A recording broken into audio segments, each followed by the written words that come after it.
Photo bombing. Y'all cruise with your backwards shoes. So I need your 4 fingers on this hand. Here.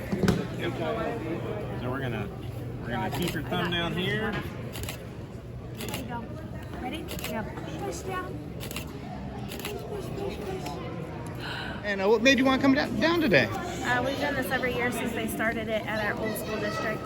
And then we've just kind of updated every year. With 4 of them and 2 of them are runners, it's never hurts to have things prepared. I was about saying, kids, they grow so much in 1 year. Is that kind of the reason why you guys try to do this every single year? Well, that, yes, because they move. Yes, because they're like special markings change. Also, we had to change the address this year. Sometimes we have to change their phone numbers. So we just keep everything up to date and ready to go. And as a parent, I mean, how reassuring is this if anything goes wrong that they have the information in place to kind of help assist in remedying that? It's pretty reassuring. They stay at the bottom of my thing. Also, it's kind of cool because, like, even not using it for safety reasons, every year I can go through and look at the differences in my children's growth from year to year of doing this. And then, yes, it's nice to be able to be like, oh, if something happened, if one of mine ran off, I have a reason. I have a way quickly to get my information out there. I don't have to look through pictures forever trying to find a good one or anything like that. In the car, I made the comment that I hope this is the one thing that I waste my time on every year. Yep. Because every year we do this, and every year it becomes a waste of time for that year. But I hope that continues. I never want to use these. Absolutely. Well, no, that's all I got. Hey, I appreciate your time. Thank you. And now you were one of the people behind this. Kind of what made you want to get this started?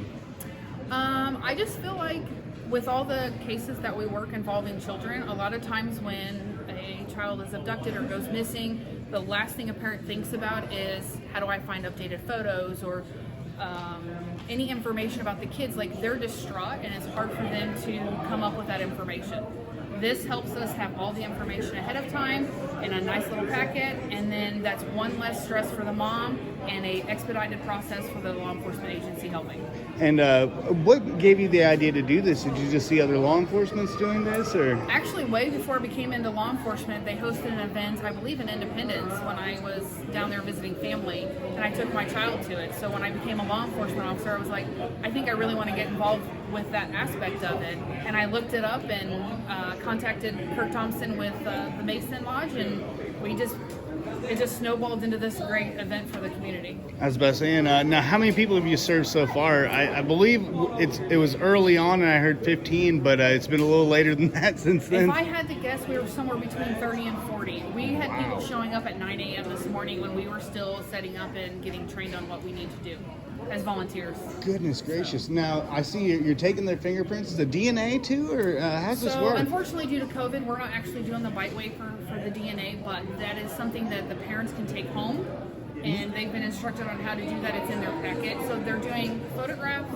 fingerprints, and then the bite wafer does 2 purposes. It does the DNA and then also does the scent. Now, does this serve dual purpose? Can a kid use this, like say if they needed to get a passport for international flights or anything like this, or is it just singularly for immediate identification? As far as my understanding, is immediate identification only for a Amber Alert type process. Okay. That would be a MoChip question, and you can go to mochip.org, and that'll give you all of the information for that. Absolutely. And now, have you guys ever done anything like this before, or is this the first time? Not since I've been with Cameron Police Department, but I do know that Mr. Thompson has said that they've hosted several events here. They used to do them at like the First Baptist Church or the First Christian Church. So they've done them previously. I just don't know how long it's been. My daughter is a teenager, and I think that they've only done one since she's been born. So and I've met a long time. I was about to say, and I've met parents that one parent, she lived in a different city, and she said we do this every single year because kids grow so much in a year. They do. And so to launch this just like this, since it's been so long, just tell me about, as a parent, I mean, what kind of opportunities does this do just to kind of remedy your worries sometimes, Well, I have a teenager, so almost every picture I have of her has a Snapchat filter on it, or somebody else in it, or it's her sitting down. And I only know how tall she is because we have to do her sports physical every year. But if you don't know that information, it's hard to think, well, my child's this tall. You know what I mean? So it's nice to have all the information in one place. You do it one time a year. You can update it yourself, just filling out the forms. You can go on to the mochip.org and find local events. I know that they have them statewide. I'm hoping to make this one probably an every 2-year event. If it works out really great and we get a good community response, every 2 years is what I'd like to do. So. Oh, no, that's it. No. Well, no, that's all I got. And one more question, which is, you guys got a lot of volunteers out here from a lot of different members of law enforcement. Yes. What's it like when you see so many people coming out here to kind of lend a hand for a good cause? So, honestly, for Cameron PD, this is normal. This is a thing for us. We work so well with all the agencies. We have Clinton County here, DeKalb County is here, Missouri State Highway Patrol is here, Cameron Police Department, Road Division, Detective Division, my chief is here. I've got a local nurse friends that's here, and a dental hygienist from Dr. Carr's office is here, Dr. Bartner, I think he's a doctor, nurse practitioner Jacob Barton's here. Like, you know, every aspect of the community that we serve as natural community members, we are all servants in one way or another to these kids. We're all here. We have a huge group of the Mason Lodge behind us. I'm sure these gentlemen have been part of this community for a long time. Just another way that they're helping, you know, keep our kids safe. So, Absolutely. I'm grateful because this is normal for us. I'm used to this. But I've worked with agencies where this isn't normal. You don't get this everybody welcome.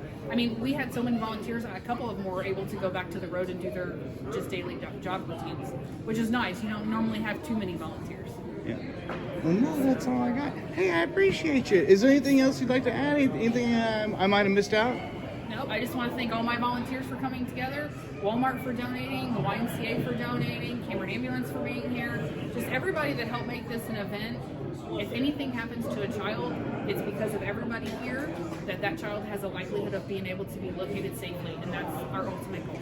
Awesome. Well, hey, I appreciate you. Thank you. Thank you.